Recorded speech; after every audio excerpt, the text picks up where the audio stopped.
Hey, y'all, come look at this. आज उठी लावे खर्रा बनाया जाए। जमाने में सोना गिरवी रख के दिया गया था, हमने वापस लाए। इनके जमाने में मोदी के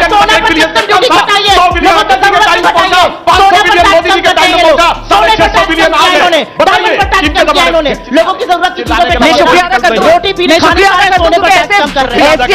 तेज आवाज़ों के बीच बहस नहीं।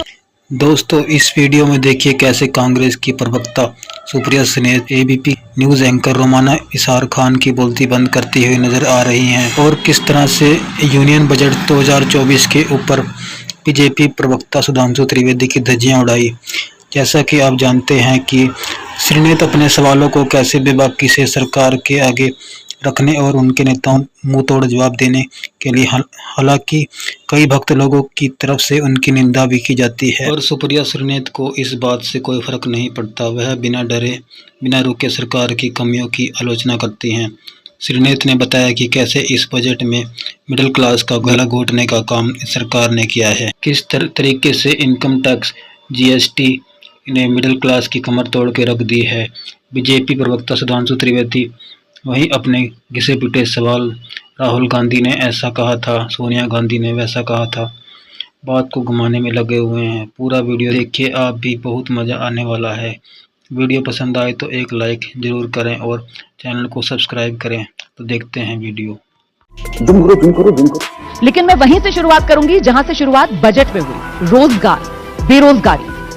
अगर लच्छेदार बातों से नौकरियां बन जाती तो पिछले 10 साल में सबके हाथों में नौकरियां होती।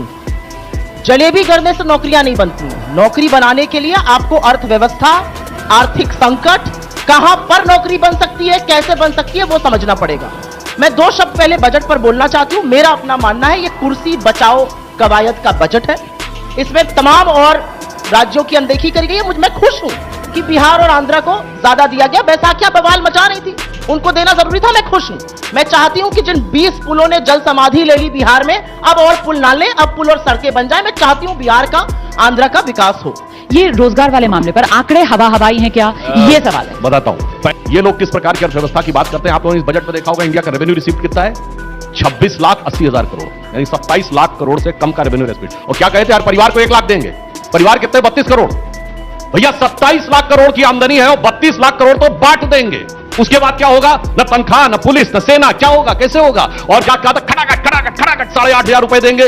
भैया मैं कह रहा हूं जहां सत्ता में आ गए दो। अभी बताता है भाई, अभी बताता है, अभी किया ना, अभी बताता है।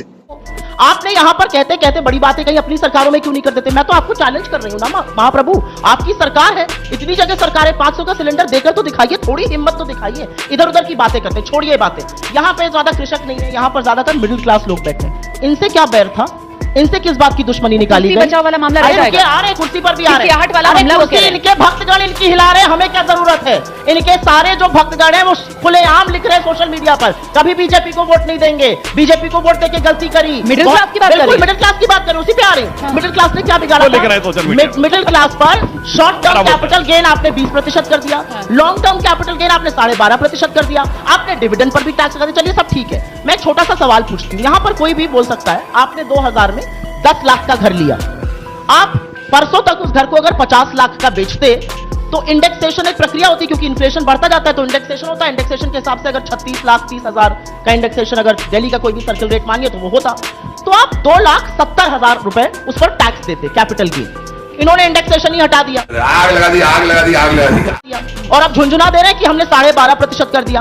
उसी 10 लाख के घर को अगर आप 50 लाख में आज की तारीख में बेचिएगा तो आप 5,10,000 टैक्स दीजिएगा। क्या गलती की थी मिडिल क्लास ने? मिडिल क्लास से आप टैक्स वसूल रहे हैं, मिडिल क्लास के टीडीएस बढ़ा दिया, मिडिल क्लास का एसटीसीजी, एलटीसीजी, डिविडेंड, उनका इंडेक्सेशन खत्म कर दिया। तो मिडिल क्लास की कमर कब तक तोड़िएगा?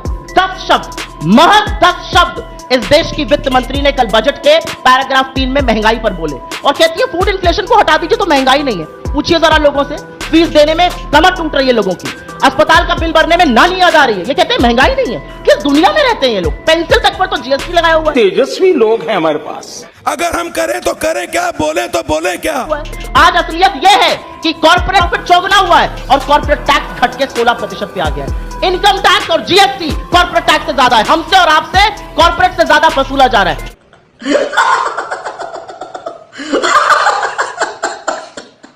ये किस तरह से नैतिकता हिस्सा है। ये किस तरह से मैं कहूं कि ये मिडिल क्लास और गरीबों की सरकार है? क्या किया आपने मिडिल क्लास के लिए इस बजट में? हमें जरा जरूर समझाइए, क्योंकि समझने में बड़ी मुश्किल हो रही है, समझ नहीं पा रहे हैं। मैं सारी मिडिल बात का क्लास जवाब देता हूं। सोने का अंडा देने वाली मुर्गी एक ही बार में उसको मिडिल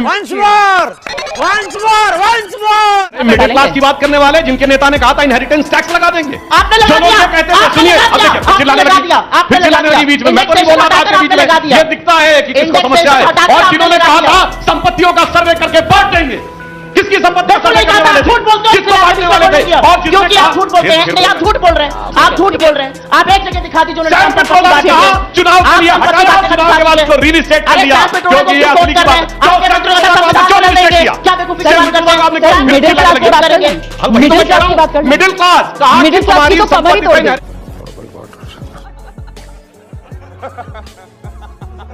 अरे आपने क्या किया वो बताइए। हमने क्या किया? ठीक है, एक बार सुप्रिया जी, मिडिल क्लास का जरा पूछते हैं हमसे। ठीक है, अरे भाई, आप सुन लीजिए, आप बात कर रहे हैं, सुनिए, जनता को लेकर शुरू से। मुझे कैसे भी करके निकाल मेरे भाई, मैं फंस गया हूँ यहाँ। सुनिए, जब तरीका ठीक नहीं है बीच में बार-बार बोलने का। मैं किसी को डिस्टर्ब नहीं करता, शांति से बैठिए। सुन लीजिए, प्लीज सुन लीजिए। हाँ, बिल्कुल नहीं शांति से। तो फिर आप क्यों कह रहे हैं? मैंने बोला आपके बीच में नहीं बोला। आपको सिर्फ आगे चिल्लाना है और कुछ नहीं करना है। जो आप नेता वहां कर रहे हैं वो यहाँ कर रहे दोनों से हैं। हमने बताया, सुनिए, मैं तमीज से बात कर रहा हूँ, आप तमीज से बात नहीं कर रही हैं। शुरू से लेकर अभी तक प्लीज प्लीज पानी पिलाइए प्लीज। ये बताइए, ममता बनर्जी जी के साथ कलकत्ता में लड़ाई चल रही है ना, चल रही, उसके बाद कह रहे नहीं हमारा गठबंधन एक है। अरे टूट तो आप चुके हैं। आपने कहा प्रियंका गांधी वायनाड से लड़ेंगी, तो वैसे ही कम्युनिस्ट पार्टी के राजा का बयान आया, हमसे नहीं पूछा गया, मगर मुस्लिम लीग का हमसे पूछा गया। तो देखिए, मैं ये कह रहा हूं, खिसिया ये रहे क्योंकि इनका गठबंधन बिखर चुका है। ऐसा है कि महंगाई आपसे काबू में नहीं आ रही है। महंगाई कितनी है? अरे एक बार शांत रहिए। महंगाई 9.5% फूड इन्फ्लेशन है, जिसको आप बिगाड़ना चाहते हैं। 140, हाँ 9.55 फूड इन्फ्लेशन है। आपके जमाने में नहीं कितना पता है था? आपको? नहीं पता है? अब बताइए। 27% वेजिटेबल इन्फ्लेशन है, पता है? अब पता चल गया, चुप रहिए थोड़ी देर। महंगाई इनसे कंट्रोल नहीं हो रही है, शांत रहिए, शांत रहिए। महंगाई इनसे कंट्रोल नहीं हो रही है, इसलिए आपकी ईएमआई बढ़ रही है, क्योंकि आरबीआई लगातार रेट बढ़ा रहा है। छोड़िए उन सब बातों को। क्या मेरा एक सवाल आपसे है? हाँ, बिल्कुल। आप यहाँ पर बैठकर बजट की इतनी बातें बता रहे हैं, लेकिन विपक्ष के जितने नेता हैं वो बजट के इन पहलुओं पर बोलने की बजाय सिर्फ सरकार पर एक बार कर रहे हैं कि ये तो अपनों ने अपनों को बजट पे बहुत तरह के बार होते हैं रोमाना जी। नहीं, अपनों- मेरी बात सुनिए। हाँ। बजट पे बहुत तरह के बार होते हैं, ठीक है। क्योंकि मेरा इकोनॉमिक बैकग्राउंड है और मुझे आंकड़ों पे थोड़ी दिलचस्पी रहती है, तो मैंने बहुत तल्लीनता से आंकड़े पढ़े। मुझे 2-4 आर्टिकल लिखे तो मैंने बहुत उससे समझ के लिखा। मैं तो उन सवालों को रख के आपसे पूछ रही हूँ ना, ये मैं कोई अपने घर से तो खर्रा लेकर आई नहीं हूँ कि सुप्रिया सुले आज उठी लाओ एक खर्रा बनाया जाए। जमाने में सोना गिरवी रख के दिया गया था, हमने वापस लाए। इनके जमाने में मोदी के टाइम में पहुंचा, 650 बिलियन आ गए। बताइए, इनके जमाने में लोगों की जरूरत की चीजों पे मैं शुक्रिया अदा करता हूं। रोटी पीने खाने का सोने पर टैक्स कम कर रहे हैं। तेज आवाज़ों के बीच बहस नहीं हो सकती, लेकिन मुझे लगता है इतना समय हमें देना चाहिए। वैसे मैं विपक्ष के लिए एक लाइन कहना चाहूंगा। नहीं देना चाहिए, फिर आपको मुझे 35 सेकंड देना पड़ेगा। आपने स्टार्ट उनसे किया तो आपको एंड मुझसे करना पड़ेगा। चलिए, आप ऐसे कर लीजिएगा, मैं एक लाइन बोलता हूं। एक लाइन पर कर लीजिए, एक लाइन उसको सुन लीजिए, फिर आप बोल दीजिए। एक लाइन बोल देता हूँ। देखिए, 100 भी आप नहीं पाए हैं श्रीमान, अच्छा, फिर भी तेवर है ऐसे जैसे तीर कमान। अरे पीतल की नथनी पे इतना गुमान, होती जो सोने की तो चढ़ती आसमान। एक लाइन आप भी बोल दीजिए। हाँ जी, बोल दीजिए। तू इधर उधर की बात ना कर, ये बता कि काफिला क्यों लुटा। आज ये जनता पूछना चाहती है आपसे, महंगाई, बेरोजगारी, आर्थिक असमानता और गरीबी से हमें क्यों लाद दिया है लच्छेदार बातें और जलेबी बनाने से। बहुत शुक्रिया आप दोनों का, बहुत शुक्रिया आप दोनों का।